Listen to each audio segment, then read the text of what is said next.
नमस्कार विद्यार्थी मित्र मैत्रिणी, विद्यावृक्ष अकॅडमीमध्ये तुमचं स्वागत आहे.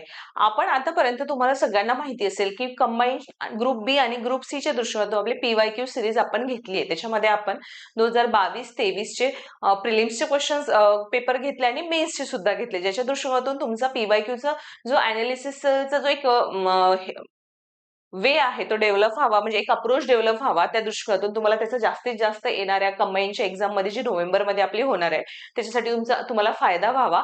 आणि तसंच आपण आता राज्यसेवा ही आपली येत्या 50 दिवसावर येऊन ठेपलेली आहे आणि प्रिलिम्स ही आपली खूप इम्पॉर्टंट आहे. ठीक आहे. आणि या वर्षीपासून एक डिस्क्रिप्टिव्ह पॅटर्न पण आपल्या सगळ्यांसाठी आता आपण या वर्षीपासून तो चेंज झालाय. वर्णनात्मक पद्धती मेन्सच्या दृष्टीकोनातून आयोगाने लागू केली आहे. त्याच्यामुळे आपण आता ही आता वर्णनात्मक दृष्टीच्या पॅटर्न नुसार ही आता पहिली प्रिलिम्स आपली असणार आहे. आणि जो नवीन क्राऊड आहे येणारा, मग तो युपीएससीचा असो अथवा काही टेक्निकलचा पण जो क्राऊड असतो, त्यांना जनरली एवढी आयडिया नसते. मग त्या दृष्टीकोनातून आणि ओव्हरऑल सगळ्यांसाठीच आपण ही पीवायक्यू राज्यसेवेच्या दृष्टीकोनातून पीवायक्यू ची सिरीज चालू केलेली आहे, ज्यामध्ये तुमचा पेपरच्या दृष्टीकोनातून एक अप्रोच डेव्हलप व्हावा. तुम्हाला कमी दिवसामध्ये एक लक्षात यावं की आपण आता कुठल्या टॉपिकला इम्पॉर्टन्स देणं जास्त महत्वाचं आहे. आपल्या परीक्षेचा एक म्हणजे आपण कुठल्या डिरेक्शनने अभ्यास करायला पाहिजे या दृष्टीकोनातून आपण ही सिरीज चालू केली आहे. तर चला आपण बघूया आज आपला पहिला प्रश्न, ज्याच्यामध्ये राज्यसेवेमध्ये 15 प्रश्न टोटल जिओग्राफीवर विचारले जातात. त्याच्यामध्ये तुमचा जगाचा भूगोल आला, भारताचा भूगोल आणि महाराष्ट्र भूगोल आला. ठीक आहे. आता जगाचा आणि भारताच्या भूगोलवर या आधी काय झालं की 22 पर्यंत किंवा 23 मध्ये पण थोडेफार की जगाचा भूगोल आणि भारताच्या भूगोलला जास्त वेटेज होतं. पण आता या वर्षी 24 मध्ये महाराष्ट्रावर पण बऱ्यापैकी प्रश्न आयोगाने विचारले, म्हणजे थोडा ट्रेंड चेंज केलाय आयोगाने. तर आपण आता त्या दृष्टीकोनातून बघूया की आयोगाचे कसे कसे पेपर आहे. आपण त्याच्यामध्ये 24चा पेपर बघणार आहोत, 23चाही बघणार आणि 22-21 असे 4 वर्षाचे पीवायक्यू अनालिसिस आपण घेणार आहोत. तर राज्यसेवेचा आज आपला पहिला पार्ट आहे पीवायक्यू अनालिसिसचा, ज्याच्यामध्ये आपण 24चा 1 डिसेंबरला जी प्रिलिम्स झाली आहे तो पेपर बघणार आहोत. ठीक आहे. तर चला बघूया. आपला पहिला प्रश्न आहे, खालीलपैकी सखोल उदरनिर्वाहक शेतीचे वैशिष्ट्य नाही. आता याच्यामध्ये काय विचारलंय की सखोल उदरनिर्वाहक शेती. पहिले तर आपल्याला हा प्रश्न जसं आपण वाचला आपल्याला हे माहित असणं इम्पॉर्टंट आहे की सखोल उदरनिर्वाहक शेती म्हणजे काय. तर कमी हेक्टरमध्ये केलेली, म्हणजे कमी आकाराच्या शेतीमध्ये केलेली शेती, आणि ती पण जास्तीत जास्त उत्पादन काढण्यासाठी आणि एका पारंपरिक पद्धतीने जास्तीत जास्त श्रमशक्ती वापरून केलेली जी शेती असते तिला सखोल उदरनिर्वाहक म्हणजे सगळ्यांना की उदरनिर्वाह हा आपल्या कुटुंबाचा आणि आपला व्हावा अशा पुरेशा प्रमाणात आपण उत्पादन काढणं, त्याला सखोल उदरनिर्वाहक शेती असे म्हणतात. आता त्याचे वैशिष्ट्य कुठले नाही हे विचारले. ठीक आहे. जर डेफिनेशन माहित असेल तर आपल्याला एक माहिती आहे की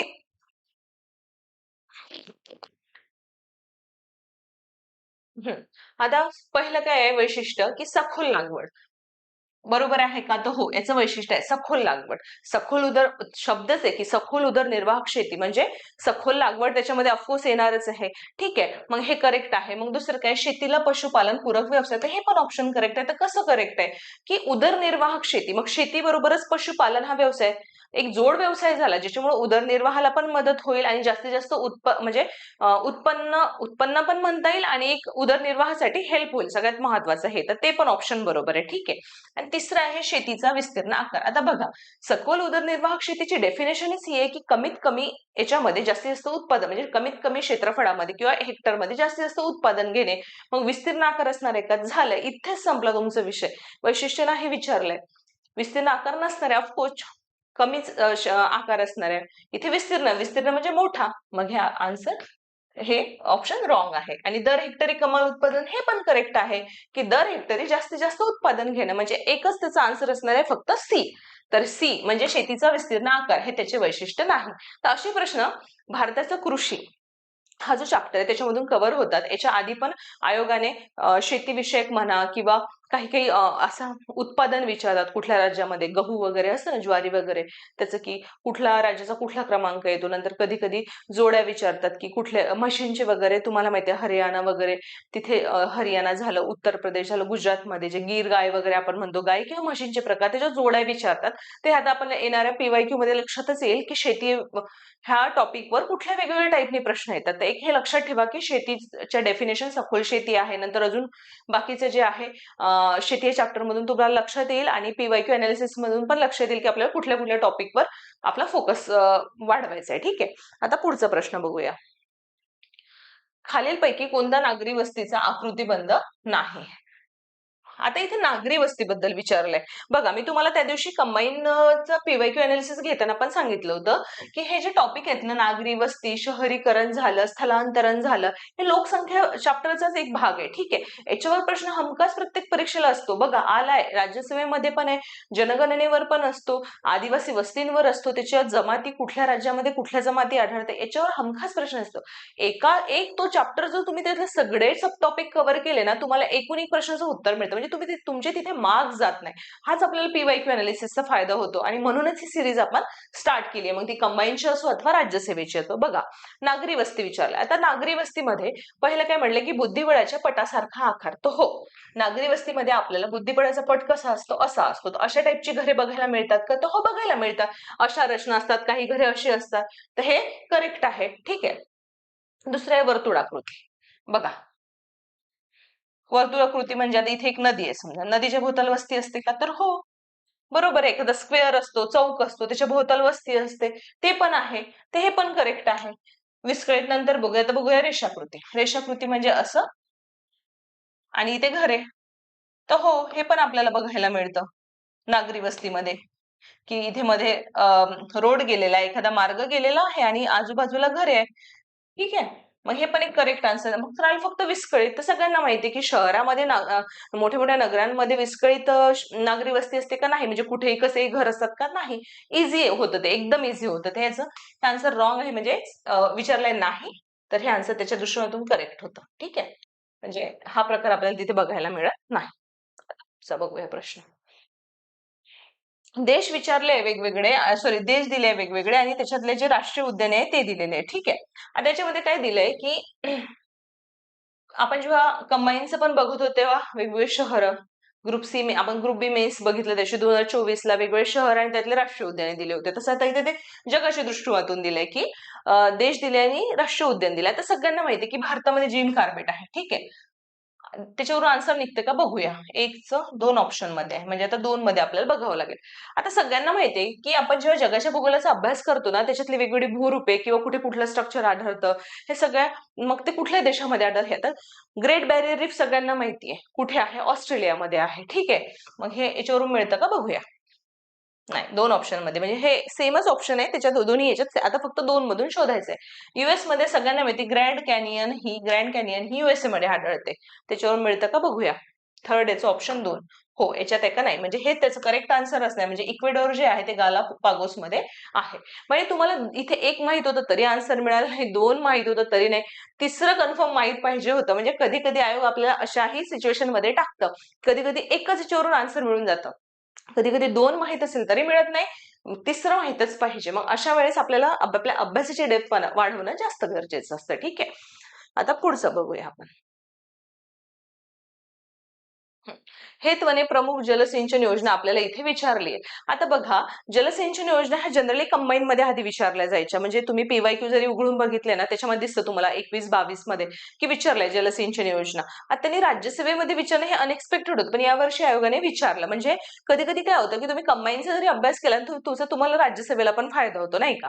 आणि राज्यसेवेचा गेला तर कंबाईनलाही फायदा होतो. आधी असं होतं, की ऑब्जेक्टिव्ह होतं, तर तेव्हा मेन्सच्या दृष्टिकोनातून मुलांना लागायचं, की डेप्थ मध्ये होती. महाराष्ट्राचा भूगोल पण आपल्याला एक डेप्थ मध्ये जाऊन त्याचा स्टडी करावा लागायचा. मग त्याचा फायदा कंबाईनला पण व्हायचा. पण आता वर्णनात्मक झाल्यामुळे एक लिमिटेशन येतं, की आपल्याला फक्त प्रिलिम्सचाच अभ्यास प्रिलिम्सच्या दृष्टिकोनातूनच करावा लागला. स्पेशली टेक्निकल स्टुडंट, नाही का, आणि जे युपीएससी वाले स्टुडंट आहे त्यांना जनरली हा आता जे नवीन म्हणजे युपीएससीचे जे नवीन स्टुडंट आता ही एक्झामची प्रिपरेशन करणार आहेत त्यांना प्रिलिम्सच्या दृष्टिकोनातून आता त्यांचा एक अप्रोच डेव्हलप करण्यासाठी थोडं तुम्हाला टाइम द्यावा लागेल ह्या गोष्टींना. कारण असे प्रश्न येतात, गोंधळून न जाता शांततेने विचार करायचा. आला तर ठीक, नाही तर मग थोडी रिस्क तुम्हाला घ्यावं लागेल अशा याच्यातून.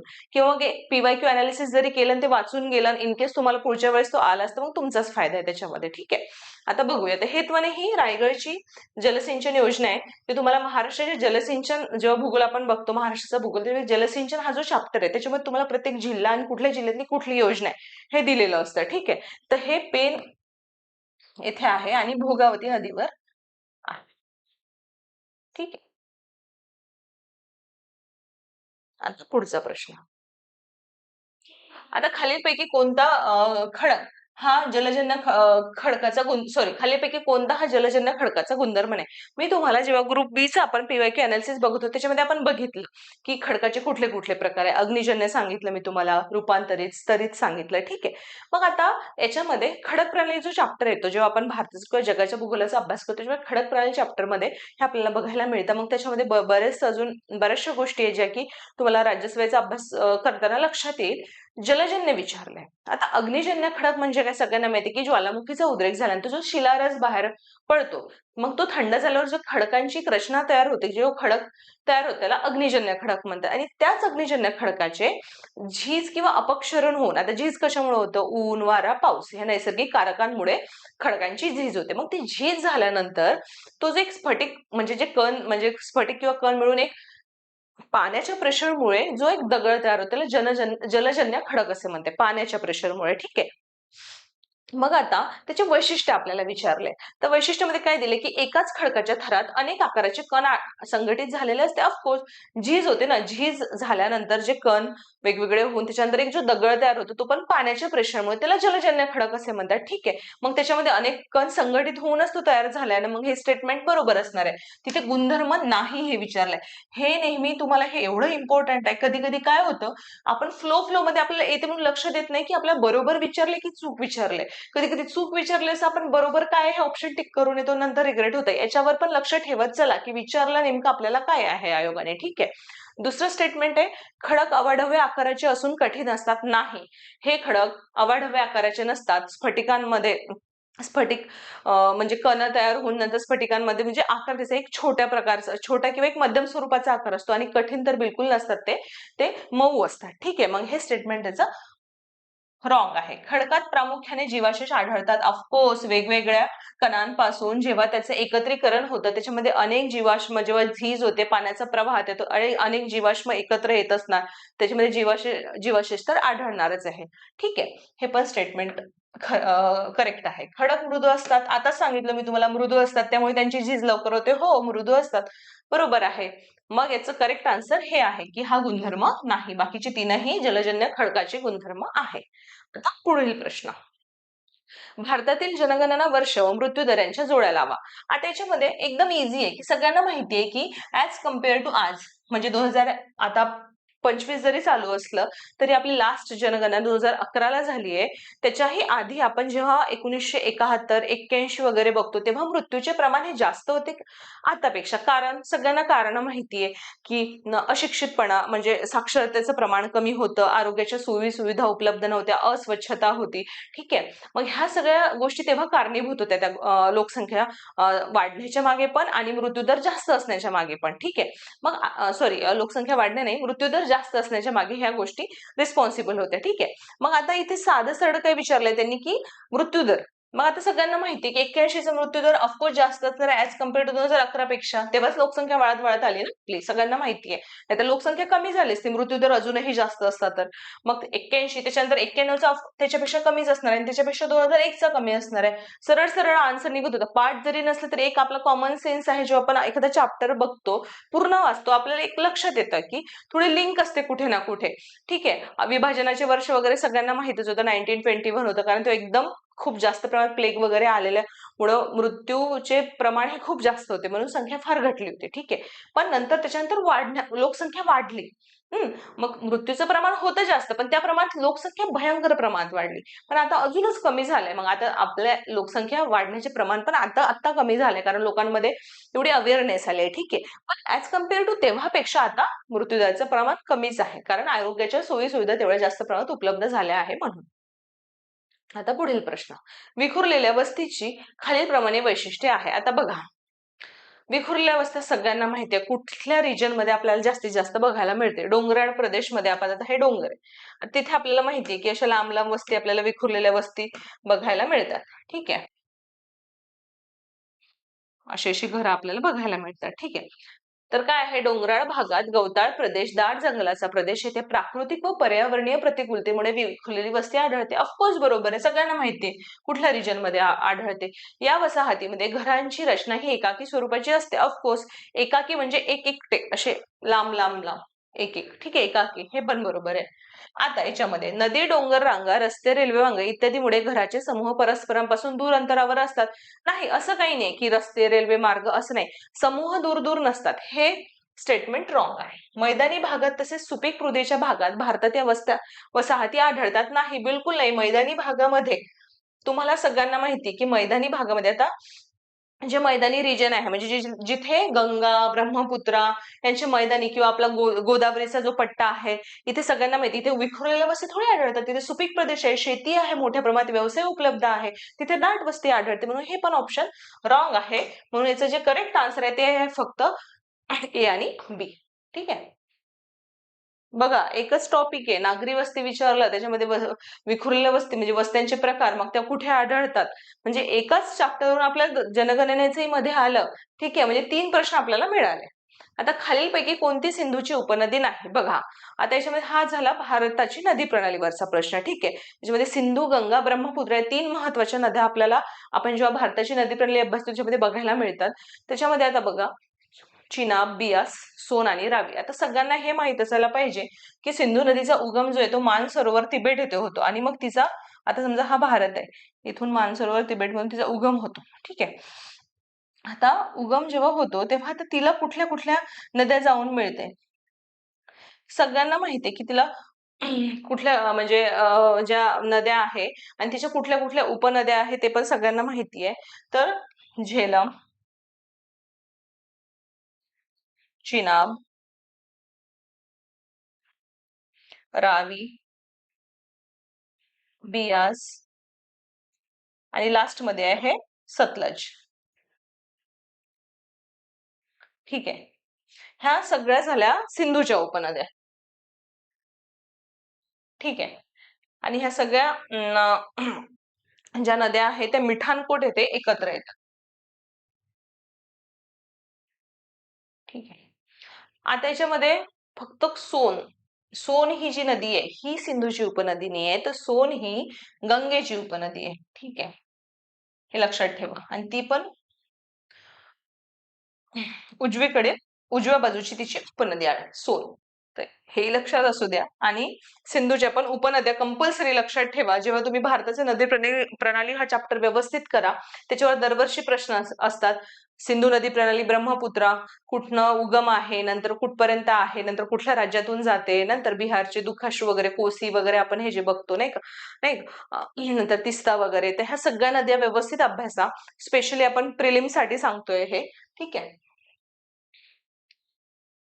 आता पुढचा प्रश्न, महाराष्ट्रात कोणत्या प्रकारच्या जलप्रणाली आढळतात? आता जलप्रणाली जेव्हा आपण बघतो तेव्हा भारताच्या आपण अभ्यासतो, त्याच्याबरोबर आपल्याला महाराष्ट्राच्याही. यावर्षी महाराष्ट्रावर बरेचसे प्रश्न विचारले आयोगाने, जनरली विचारत नाही पण यावेळी जास्त टक्का वाढलाय. म्हणून बघ, हे पण लक्षात ठेवा की आता महाराष्ट्र पण सेवेसाठी व्यवस्थित करणं तेवढंच इम्पॉर्टंट आहे. आधी काय व्हायचं की आपण महाराष्ट्र एक थोडं वरवरून रिव्हिजन जरी केली तरी प्रश्न टॅकल व्हायचे, पण आता वृक्षकाल जलप्रणाली विचारली म्हणजे आपल्याला थोड्या डेप्थ मध्ये जाऊन महाराष्ट्र पण नीट करावं लागणार आहे राज्यसेवा प्रिलिम्सच्या दृष्टिकोनातून. आता वृक्षाकार जलप्रणाली, आता तुम्हाला सांगते की आता समजा हा एक महाराष्ट्राचा आपण हा रिजन समजूया. ठीक आहे, प्लीज हे मला एकदम व्यवस्थित येत नाही, फिगर्स थोडे ऍडजस्ट करा. की याच्यामध्ये आपण हा महाराष्ट्र समजूया आणि इथे समजूया आपण हा सह्याद्री. ठीक आहे. आता सह्याद्रीच्या इथनं आता बऱ्याचशा ज्या नद्या आहेत कोकण मधल्या त्याचं जे स्ट्रक्चर आढळतं ते असं येतं. मग आता ही म्हणजे ज्या नद्या आहेत त्या समांतर आपल्याला बघायला मिळतात त्या अरबी समुद्राला. इकडे अरबी समुद्र आहे. ठीक आहे, त्या अरबी समुद्राला जाऊन मिळतात. अरबी समुद्र.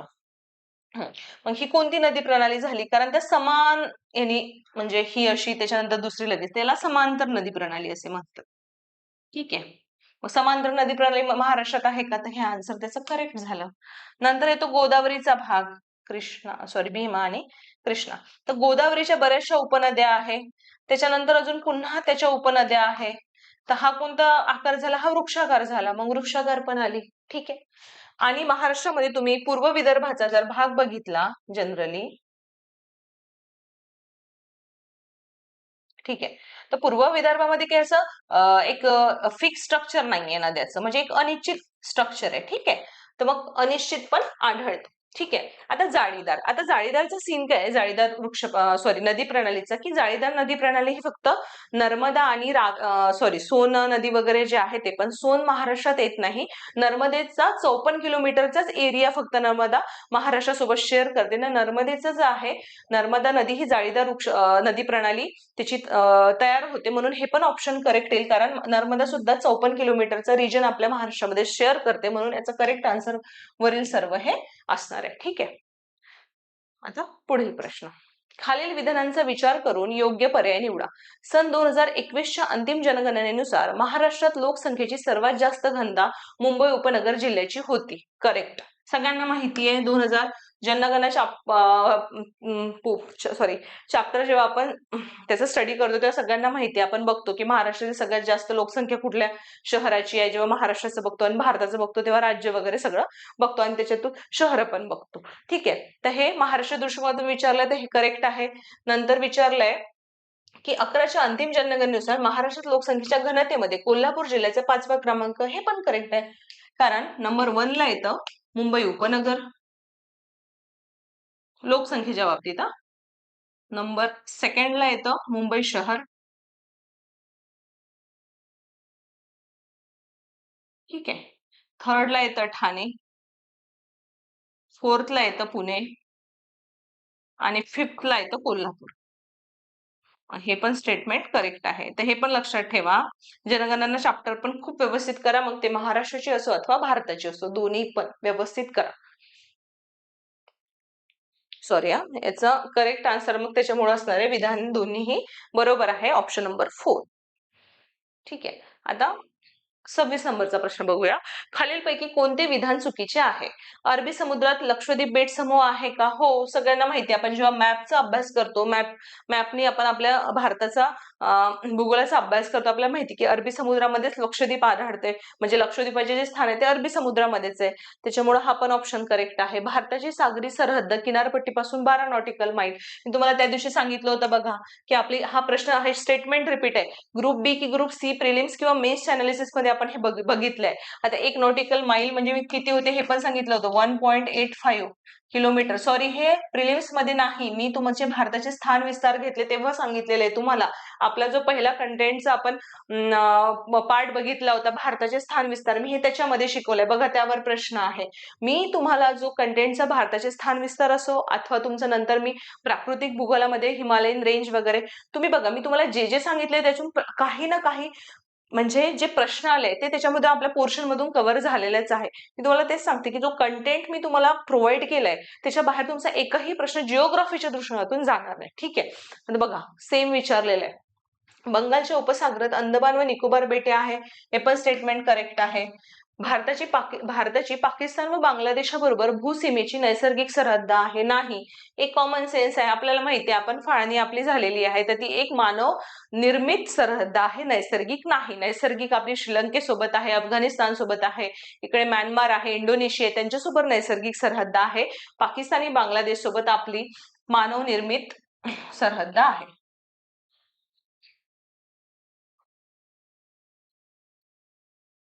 ठीक आहे. मग फक्त हे एकच स्टेटमेंट चुकीचं आहे आणि इथे चुकीचीच विचारले, ऑप्शन नंबर 4. पुढचं. पुढीलपैकी कोणत्या घटकांच्या माध्यमातून मासेमारीचा विकास कार्यक्रम प्रभावीपणे राबवला जातो? आता अशा प्रश्नांच्या वेळेस काय होतं, जनरली आपल्याला करेक्ट एखाद्या वेळेस माहिती असतं किंवा माहिती नसतं. एक थोडं लॉजिक आपण लावण्याचा ट्राय करायचं की भारतीय मत्स्यपालन सर्वेक्षण, आता स्थापनाच त्याच्यासाठी झाली आहे की मासेमारीचा विकास करणे, तर ऑफकोर्स ते कार्यक्रम राबवणारच आहे तो, मग हे आन्सर करेक्ट आहे. दुसरं काय, राष्ट्रीय मत्स्यपालन विकास मंडळ, याच्यामध्ये विकासच आला, मत्स्यपालन पण आहे, मग हे पण असणार आहे.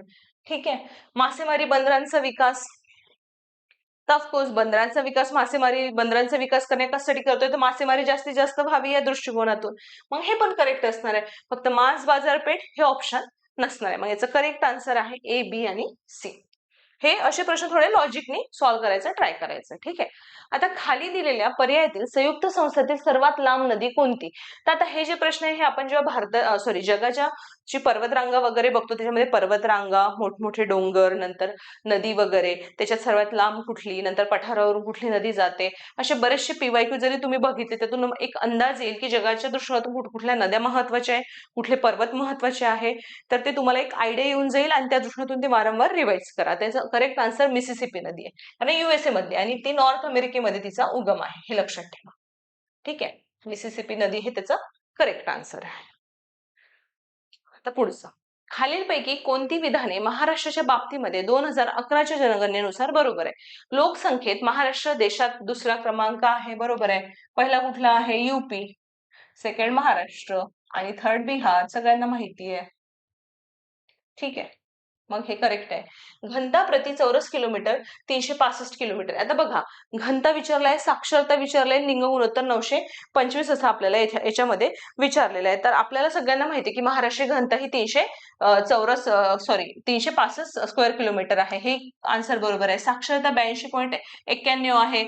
हे आन्सर बरोबर आहे. कारण आपण जेव्हा हे पाठ करतो महाराष्ट्राचं तर आपल्याला माहित असतं की किती आकडेवारी perfect match as it is प्रश्न विचारला. फक्त आता लिंग गुणोत्तर, तर महाराष्ट्राचं लिंग गुणोत्तर हे 925 असून ते आता 929 आहे. ठीक आहे. तर हे फक्त एक स्टेटमेंट रॉंग आहे, त्याच्यावर आता ए बी सी, तर हे त्याचा करेक्ट आन्सर असणार आहे. परफेक्ट तुम्हाला हे पाठच पाहिजे. घनता किती आहे, साक्षरता किती आहे, महाराष्ट्रातील कुठले पहिले शहर 3 किंवा 5 विचारले आता की सगळ्यात जास्त लोकसंख्या आहे, कमी कुठल्या शहराची आहे, भारताच्या हे दृष्टिकोनातून राज्य विचारू शकतात. ठीक आहे. हे प्रॉपर सगळं लक्षात ठेवा. आता पुढचं, चंद्रपूर जिल्ह्यामध्ये खालीलपैकी कोणत्या ठिकाणी दगडी कोळसा सापडतो? आता हा पण एक महाराष्ट्रावरच प्रश्न आला. खनिज या चॅप्टर मध्ये हा पोर्शन येतो. ठीक आहे. कोळसा विचारलाय. आता सगळ्यांना याच्यामध्ये एक कॉमन एक काय बघायचं की आपल्या याच्यातलं कुठलं तरी ओळखीचं आहे का? आपल्या घुगुस वाचण्यात आहे, आपल्या वनी पण वाचण्यात आहे, आता तेलवासा पण आहे. फक्त एक बांदर थोडं अननोन वाटू शकतं कारण हे तिन्ही आपल्याला अभ्यासक्रमात वाचायला मिळते. तर वनी सगळ्यांना माहिती की वनी हे यवतमाळमध्ये. मग आता